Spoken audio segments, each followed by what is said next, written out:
Hello everybody, and welcome to another one of the Entrepreneurial Skills Sessions. My name is Joseph Lanzillotta. I am the Student Entrepreneurship Program Manager for Tangent, Trinity's Ideas Workspace, and we are working our way through the Techstars toolkit that you see on my screen just here.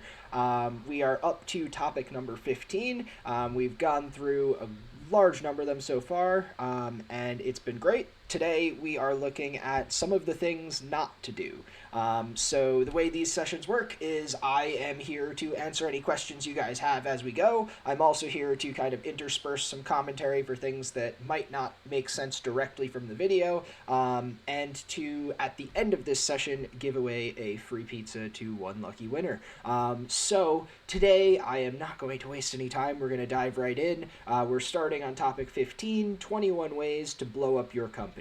There are many ways entrepreneurs can blow up a company, whether it's hiring bad employees and ignoring your customers, to lacking goals and focusing on your needs instead of investors, committing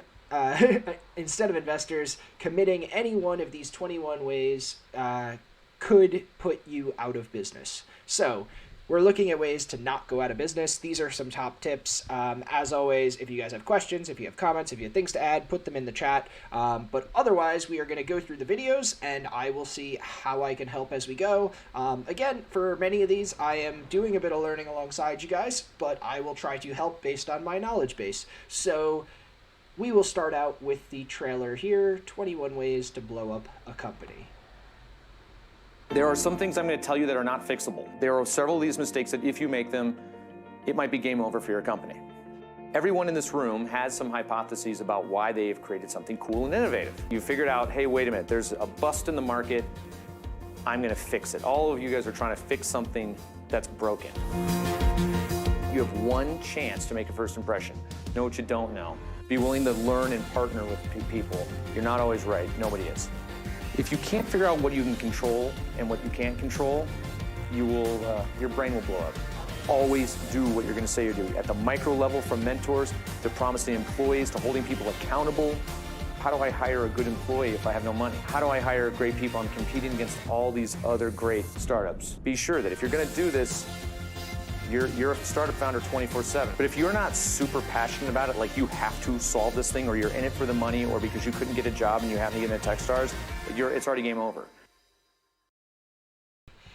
Really powerful. Key up front to know that if you are starting a startup, it is going to be very much a full-time sort of thing. You can start out easy, but eventually it's going to become a lot. And because of that, there are a lot of things to look out for. Just want to say welcome back to a few of you guys who I see in the chat there. And we will continue to move forward. The things that we are going through today, these are kind of the key tips. Number 1, mess up company basics. Number 2, ignore your customers. Number 3, hire bad employees. Number 4, fundraise without intent. Number 5, follow bad advice. And number 6, lack leadership skills. Those are all things we don't want to do. So this is one of the sessions where everything they're talking about is stuff we don't want to do, we want to avoid. And as always, at the end, we will go through the exercises. The exercises are really cool. I've looked through on this. They're going to kind of walk you through a point-by-point checklist of what you have done or haven't done and ways to kind of fix them. But first we'll go through the tutorials, then we'll have a look at that, then I'll give away a free pizza. So with that, we're going to start out with mess up company basics. As your company grows, lacking foundational practices will reduce your likelihood of success. This video will help you dodge the ways entrepreneurs have messed up company basics and closed down their business. Cool, let's learn.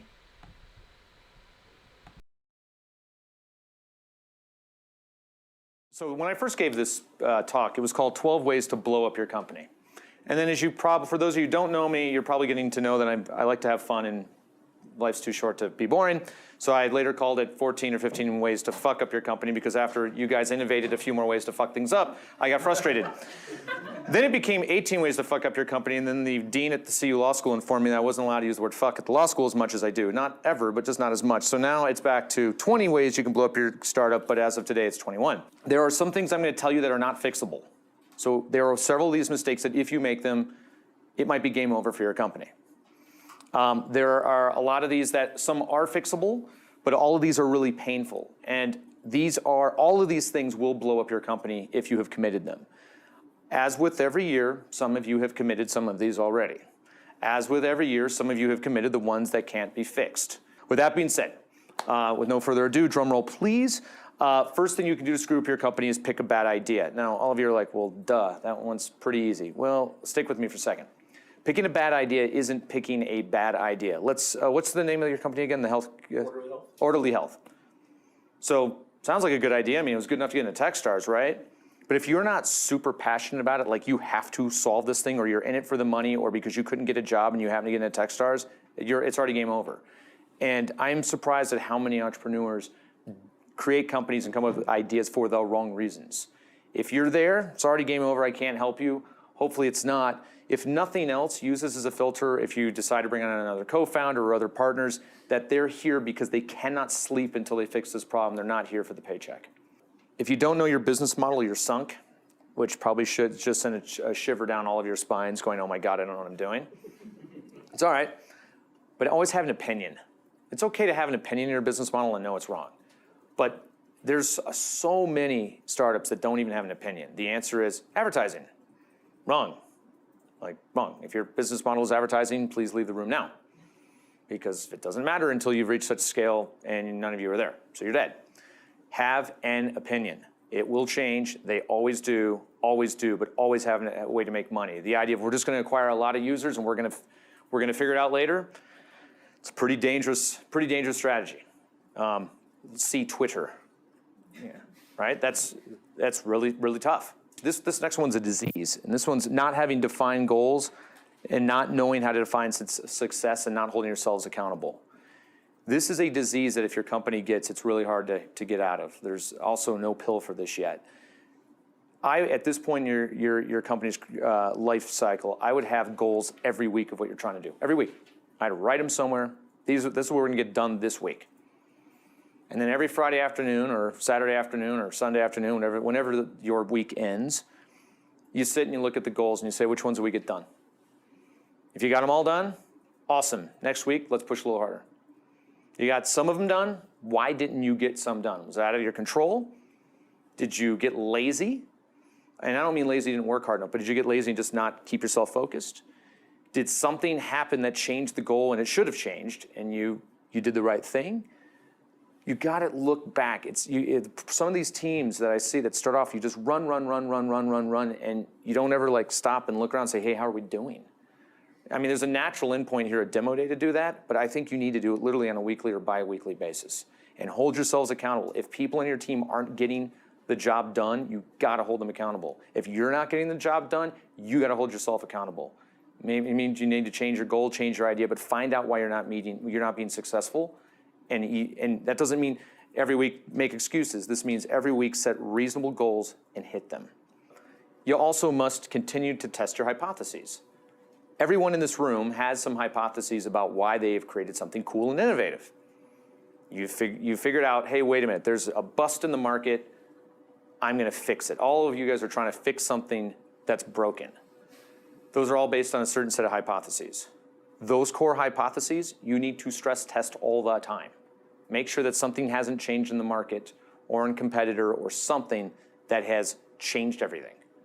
Most of you won't have this problem because of what you're doing, but there's companies, I mean, for instance, the drone company, goodness gracious, some ornery regulator wakes up one day, your whole company's dead. Of course, so is mine 3DR, but hey, we can drink beer and cry together. Think about how things are going. Be on top. I assume you're part of the Drone Foundation or at least know about them. If you don't, let me introduce you and make sure that you guys get in there so you can see what the latest, greatest things that the country's saying about drones. But make sure you're always testing your hypotheses. Similarly, screwing up your IP, your intellectual property, this is a huge one.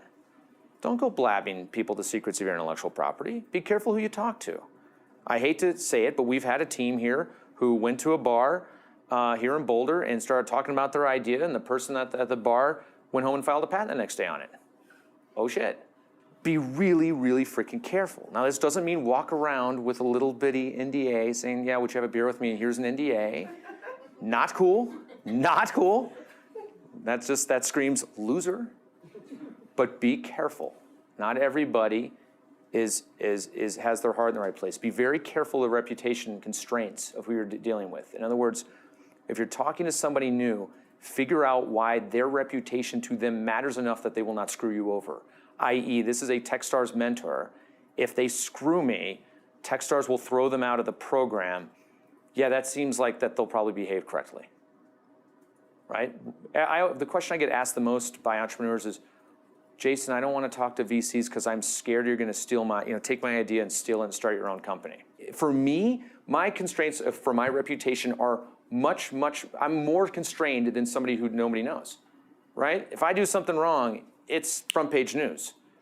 Make sure that the people you're dealing with have similar constraints that they're going to behave correctly.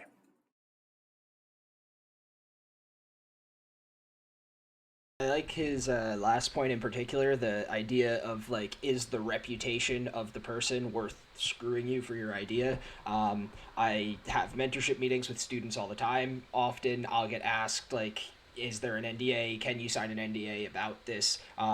With sometimes we can, but very often in Tangent we're not able to. Just like the idea of me taking an idea of a student who comes to me would make absolutely no sense, because if Tangent had the reputation of taking ideas from students, it would be a very bad thing and I would lose my job. So would anybody who's in that kind of a position, so any of the local enterprise offices or these sorts of things. It doesn't make sense for those people to take your ideas. However, there are people out there who have bad intentions who you might meet randomly. So it is an element of balancing and being careful. And also I love the idea of holding yourself accountable. There were some other sessions on how to set goals and goal setting. So if anybody's interested, you can have a look back at those. But for now, we will move on to part 2, ignore your customers. This is what not to do. Ignoring the needs of your customers could put your business in a downward spiral. This video will share how to keep your eye on the customer and competition, as well as your public image to keep the wheels turning. So, without further ado,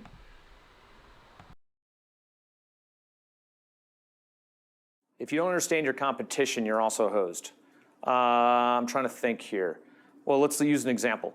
Does everybody know what Farmville was on Facebook? The game that you make like farm plants and stuff, or whatever they do on farms, animals, I don't know. Never been to a farm, I'm from downtown Detroit. Everybody know what Farmville is? Okay, who wants to tell me who the competitors are to Farmville? Sleep, correct, next. Playing volleyball, drinking by yourself alone in the basement. Not that I'm judging anyone. Any way to waste time. That's your competition. The single weakest part of every pitch that I see is competitive analysis. Now, what's interesting is whenever I see an entrepreneur come and pitch me, and I know more about their business than them, that is so unsexy. So unsexy, because I want to fall in love with you, right? I want you guys to come in, I want you to wow me, I want to be like, oh my gosh, this person's incredible, and their idea is great, let's get married, right? That's the, I always say like, judging, people always ask me, how do you judge a company? I'm like, I want to fall in love. It's just same energy as the first date, except I don't want to sleep with you, right? It's that important. And if you come in and I know more about your company than you, total turn off. Know about your competition. Take a big picture look at it. Next up, not staying on top of your PR, internet, and customer reviews. It's incredible to me how many companies don't pay attention to their Amazon reviews who sell a piece of hardware. How they're not paying attention to what's being said of them in the press. You got to pay attention to this stuff, folks. You've got to respond to the angry mobs of the internet if they decide they want to come lynch you. You got to be ahead of it, not behind it. Furthermore, a lot of you are going to make the mistake. You're going to go out to the press too early. It's really easy to get tech. You guys all think, wow, if I'm in TechCrunch, it's great and it's cool because you put it on your Facebook and your mom says, oh my God, how proud I am. Sally's done such a great job. And then like her bridge partners say, oh my God, I remember when she was just 2 and she used to lick dogs, and it's like perfect, right? It's really freaking easy to get in TechCrunch or any media place once. Come on, newspaper people want to write about something new. It's almost impossible to get the second one. So think about when you want to pull that trigger. You may want to go later than sooner, yeah. I mean, what type of activities would I do from a PR standpoint if I'm pre-product? Exactly. I would do nothing. Nothing. I always tell companies, shut the hell up until you have something to sell. Now, you can do pre-orders.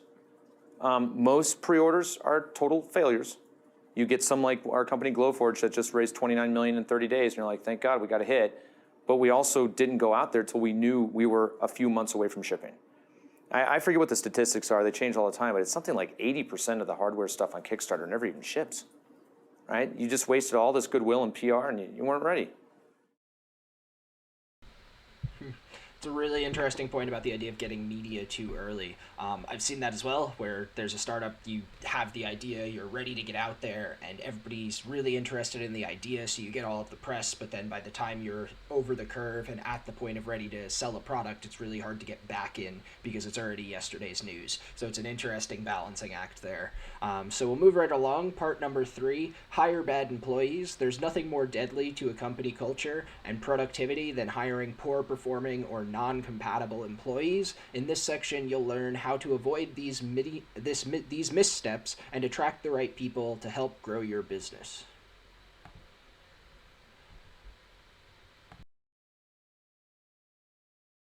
If you pick a bad first 2, 3, 4 employees, it's also game over. Now, the first couple employees we all know, or you should know, are going to set the culture of your company. Doing culture enemas or culture implants has not been invented yet in the United States or the world, as far as I know. So once you have a culture, it's like a prize on the Wheel of Fortune. It's yours to keep. You may be asking yourself, how do I hire a good employee if I have no money? I've got my Star Power note. I haven't raised much money. How do I hire great people? I'm competing against all these other great startups. You know what? As a venture capitalist, if you're not able to attract awesome employees right off the bat, and you say, well, I don't have money, it's not my fault, my answer is bullshit. The first employees don't join because of the money. They believe in you. They believe in your idea. They want to solve this as badly as you do. And if they don't have that passion, you're in a lot of trouble. And if you can't recruit and inspire people to join you, you're never going to have a great company. So it is a tremendous red flag if I look at the first few employees and I'm like, ugh, these aren't that good. As a sort of corollary, beware of the high-performing asshole. We all know these people, right? The person who's awesome at what they do, but you hate them. We all know them. It's like, if those of you who know anything about Greek mythology, it's like the siren on the rocks saying, come hither, come hither. And the next thing you know, your boat is washed up on the shore. These people are never the right people to hire. Never hire the high-performing asshole. Moving on to, this is sort of, we'll go to the cost side. If you staff up too quickly and hire ahead of revenue, you're also dead. The #1 job of a CEO is what? Get money in the door. You say get money in the door. What else? There we go. The #1 job of the CEO is not to run out of money. Because what happens when you run out of money? You're dead. You're dead. Well, you don't. I mean, not in this country. Maybe in like Russia, probably run out of money, you're dead. No, seriously, what happens when you run out of money? Everybody loses their jobs. All those people you hired, shitty as you feel, guess what? Those people all have to go home and tell their spouses and kids they don't have jobs anymore. And guess what? That's your fault. So don't run out of money. That's your #1 job. But part of this is people who hire too quickly. They staff up too quickly. They do expenses too quickly. And it happens all the time. The one that we see a lot is the CEO who's having trouble selling their blah, whether that's software or a widget or whatever. And so what do? Since they're having trouble selling it, you go hire a Sales. Yeah, and how does that work? It doesn't. If the CEO and the founders cannot sell the product, there is no salesperson in the world. So if I was a founder and I said, hey, I got this great product, and you say, great, have you had any luck selling it? And I say, no. Red flag? Totally. Move on to another company? Yep. Thank you. Yep. So the corollary is the salesperson you can hire when you can't sell anything sucks. It's not you. Don't hire. That's just one example of staffing up too quickly. All right, this is one of my favorite ones. Not firing people quickly enough. This is a huge problem. Some of you already in this room probably should be fired. Statistics prove there's at least 1 or 2 or 3 of you that your co-founder already wants you fired. No co-founder or CEO has ever said, damn it, I wish I hadn't fired John so soon. That has never been said. The other thing that's never been said is, damn, I wish I hadn't broken up with my girlfriend too soon. Also has never been said. I always tell people, if there's anything you remember about this point, is once you fall out of love, you never fall back in. Ever. Ever, ever, ever. If you fall out of love with someone in your company, you must break up with them. really interesting. The idea with co-founders and all of that. So never hire bad employees. It makes a lot of sense. There was a lot on employees there, and this is where kind of building the right team at the beginning of any startup is always going to be a massive key. If you've ever looked at kind of the idea of the entrepreneurship success pie, the biggest section is always the team. So this is where when you're hiring, when you're bringing people in, is it a cultural fit? But also importantly, are they invested in your idea to the same extent, or at least very close to the same extent as you are? And if so, yes, awesome, move forward with it, but then be ready to end that as soon as things go wrong, or if they go wrong, you hope not. So next, fundraise without intent. When entrepreneurs get tired, it's easy to get lazy when fundraising and think standardized approach will work for all investors. It doesn't. This video will show you how a tailored approach to each prospective investor could help attract investment and keep the doors open. This will be really interesting. How to build relationships is probably going to play into this, but also we are going to go deeper into this tomorrow with building an investor pipeline, but we'll start here today.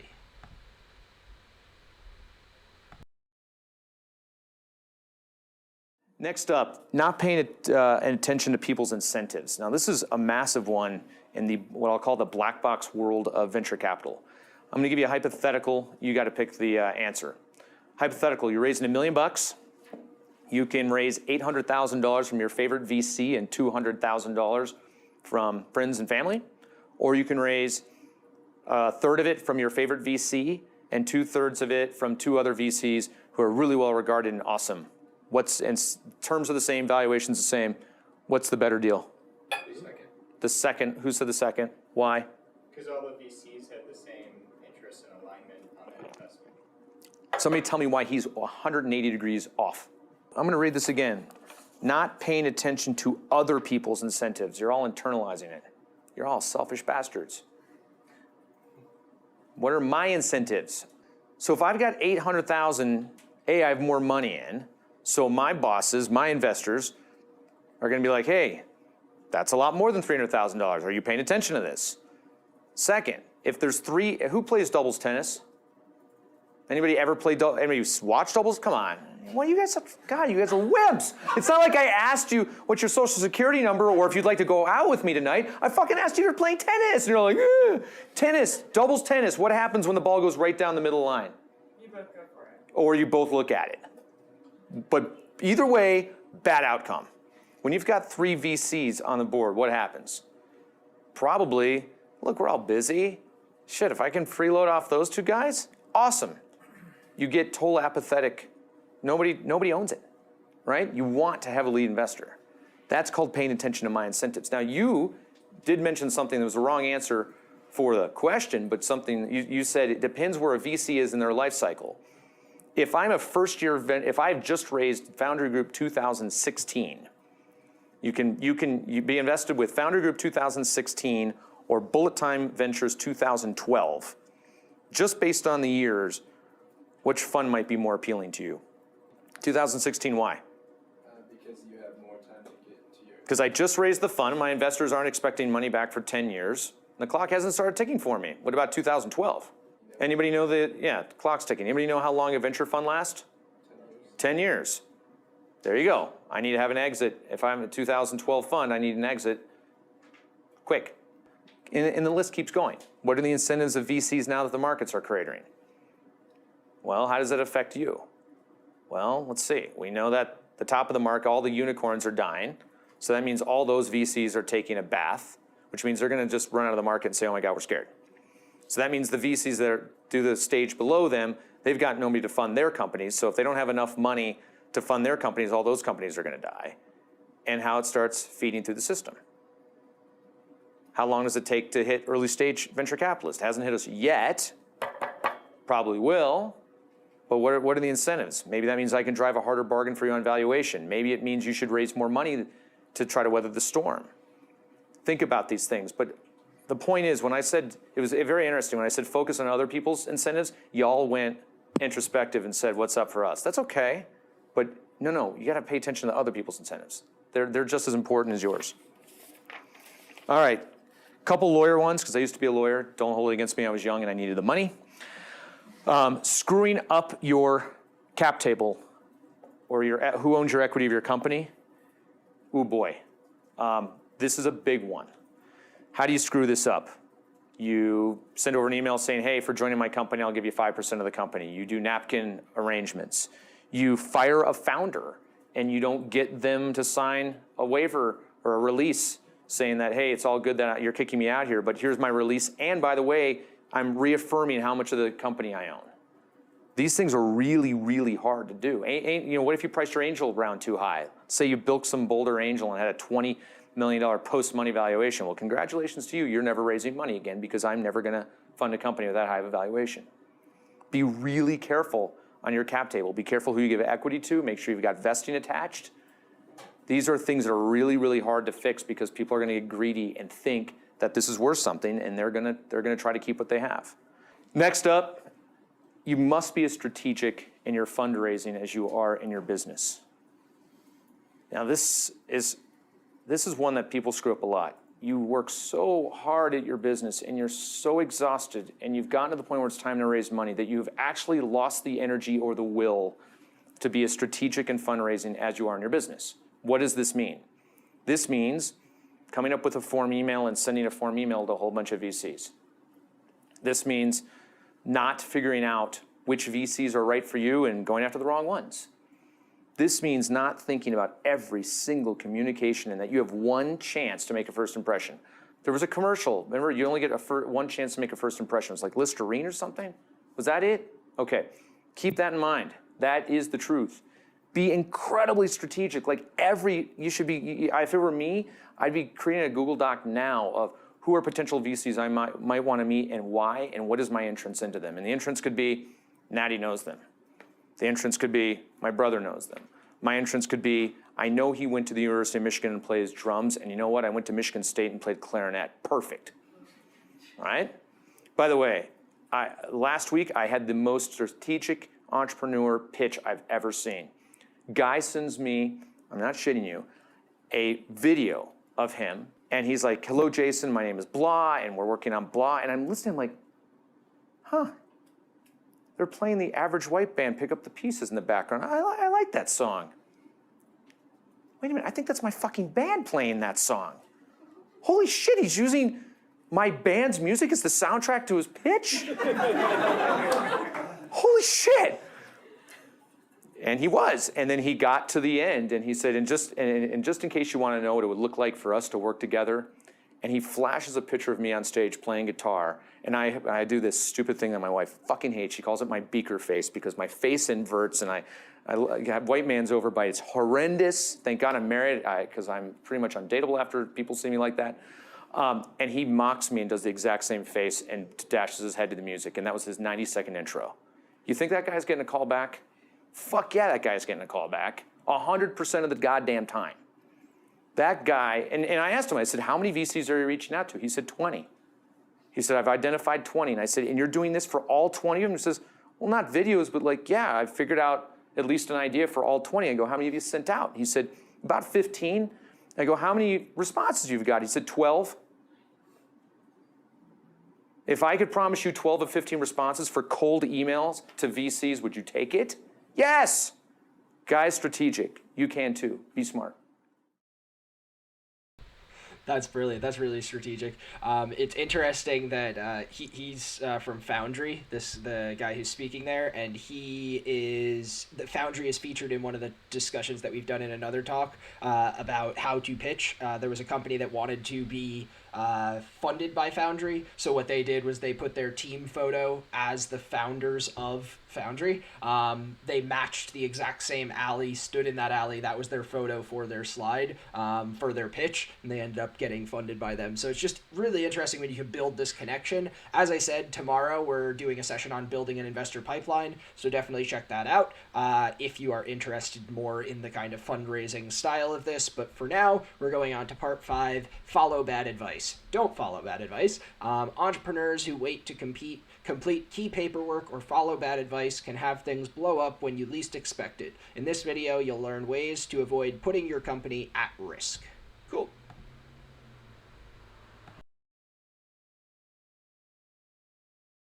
Figure that you can do all the lawyer stuff later. This is a dangerous one. I'm broke. I don't want to hire a lawyer. Trust me, none of us want to hire lawyers. Apologies to the lawyers in the room.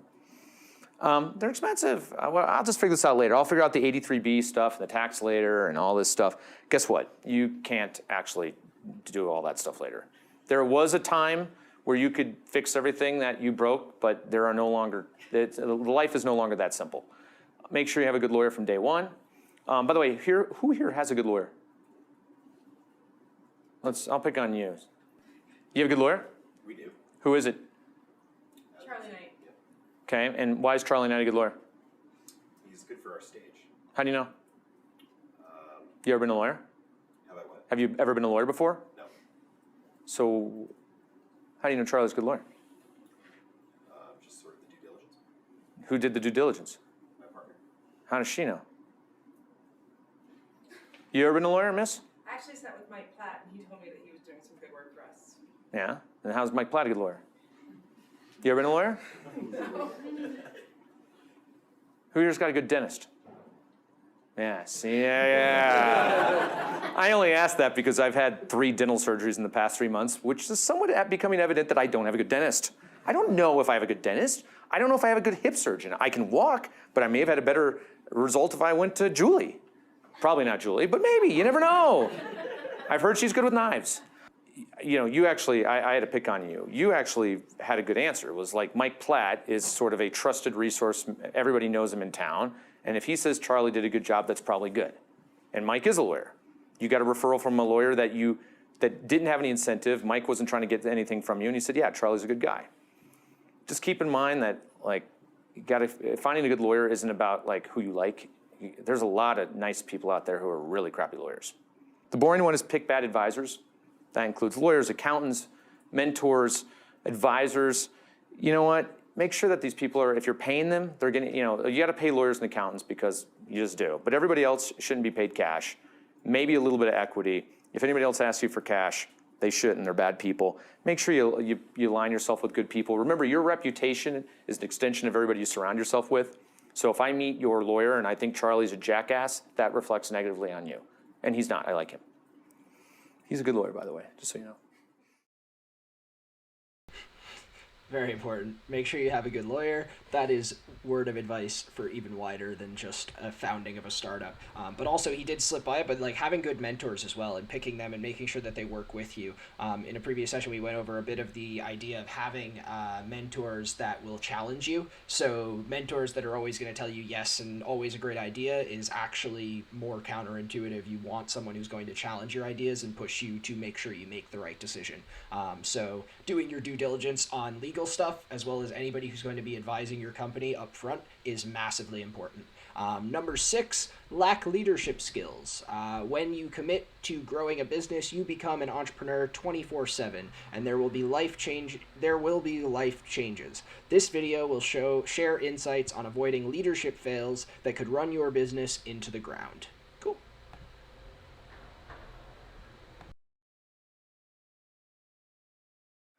Be arrogant. Now, anybody know how long the average U.S. marriage lasts?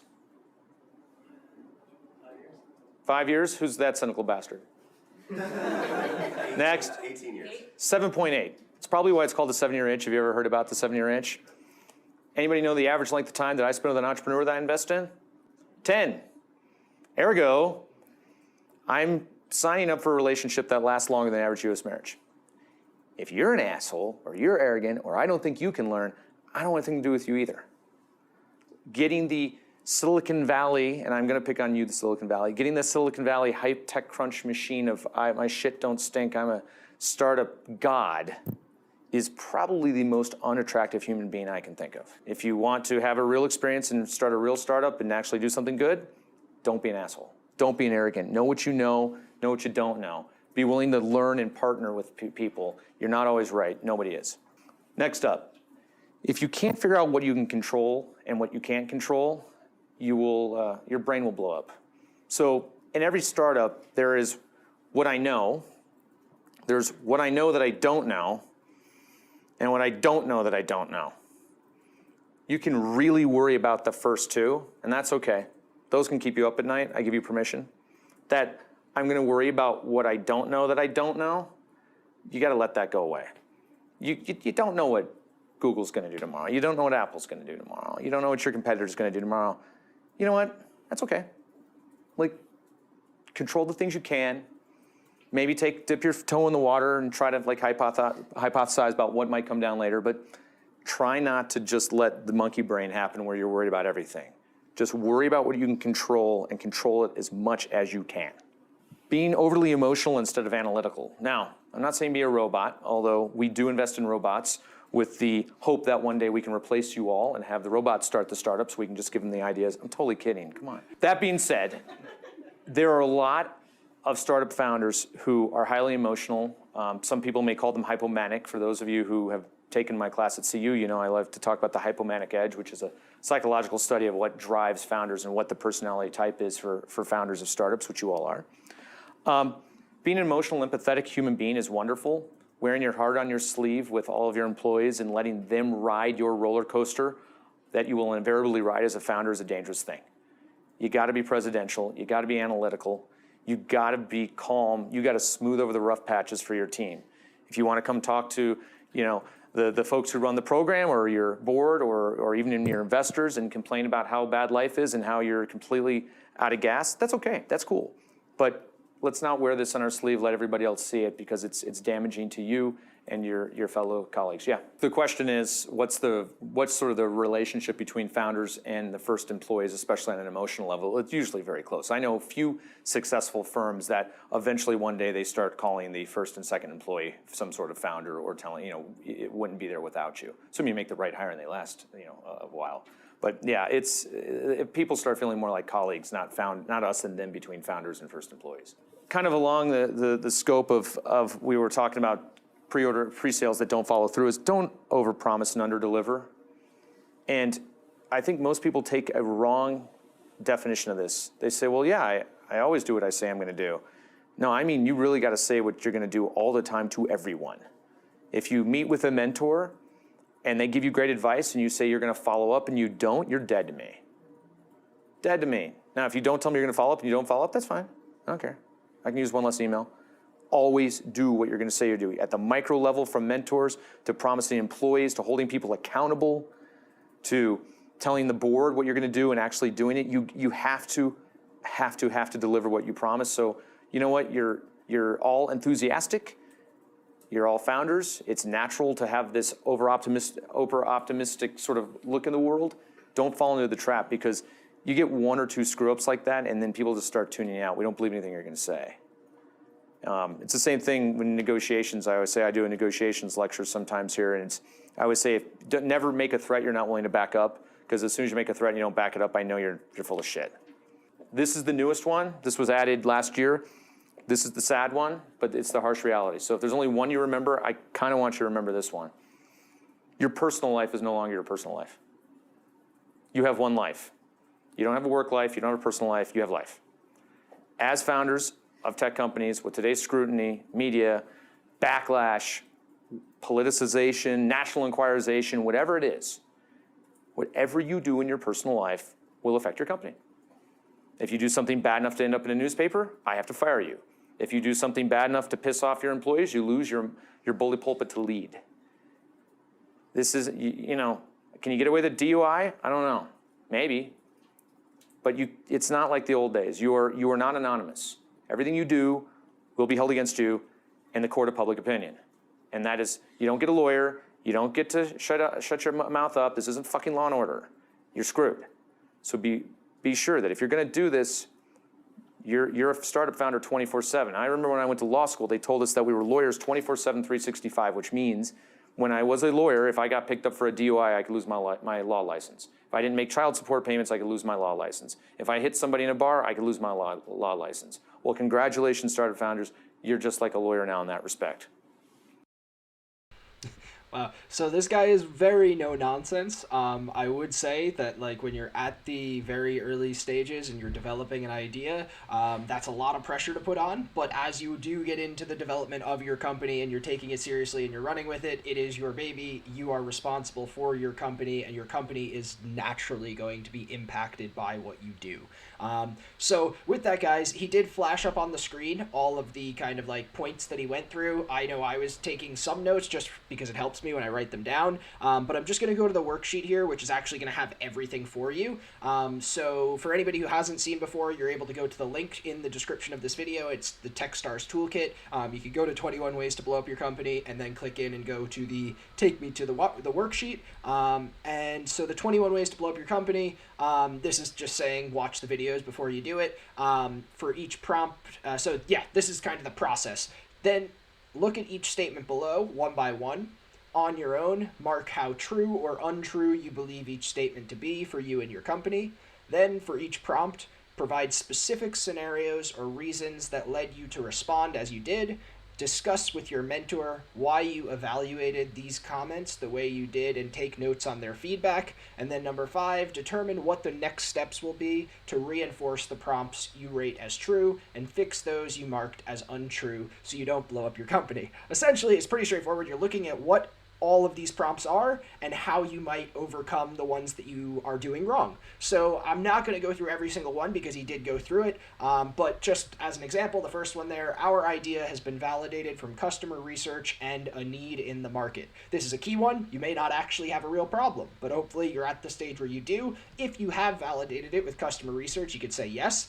Evidence to support your belief. You may have done empathy interviews with customers, you may have done surveys and things which are kind of on the latter end, so you may have a degree to which this is believable, but you could say true false, then you give your evidence or support. Talk to a mentor about this. I do mentorship meetings, one-to-ones. I'm happy to talk you through how validated something might actually be, as well as Gavin and Allison from the Entrepreneurship team. And then finally, once you go through that mentor feedback and kind of look at it, you can go specific next steps regarding this prompt.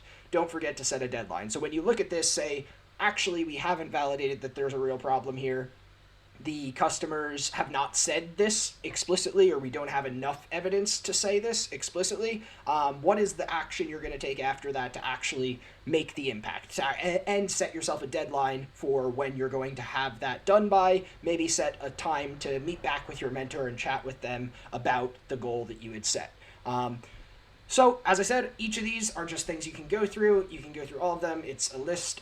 This section will help you to reflect on your customer and competitor efforts and ongoing responses to public feedback. So they are broken down. But I would encourage anybody who's developing a new idea, who's working on a startup, to go through this tick list and actually see where you think you stand on all of these different terms. I'll just scroll down to the bottom.